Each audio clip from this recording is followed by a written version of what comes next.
Kalau sedang hangat bercinta ni, lautan api sanggup ku renangi, gunung yang tinggi sanggup ku daki demi mengejar cinta yang abadi.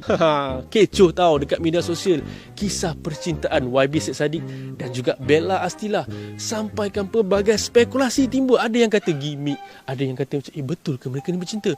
Tak apa, relax dulu, tenang-tenang. Sebab keluarga YB Syed Saddiq katanya dah beri restu kepada hubungan mereka ni. Sekejap, jangan buat cerita dulu. M-Star dapatkan abang dia iaitu Space Dollar.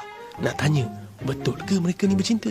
Assalamualaikum. Space Dollar ke? Allah, M-Star pula. Space Dollar ke? Ya. Abang kepada Syed Saddiq? Ya. Mana you datang ni, bro? Kejap. Tinggi betul awak Sikit. Okay, sorry lah ganggu malam-malam ni. Nak interview sikit lah mengenai orang kata kecoh sekarang ni pasal adik you lah kan. Allah. Boleh ke? Boleh. Baru ni awak ada buat live dengan ibu awak kan berkenaan dengan orang kata kisah percintaan YB Syed Saddiq itu adik you sendiri. So apa you boleh komen sikit mengenai perkara tu? Adik kahwin cepat. Itu je aku boleh cakap. Saya suka tengok adik saya macam gitu. Saya jarang nampak dia happy bila tengok tiba-tiba dia bermesra sampai tahap macam gini. As a brother, it's very satisfying. I love seeing my brother happy. So bila tengok dia macam gini, I'm very supportive. So maksudnya hubungan mereka ni memang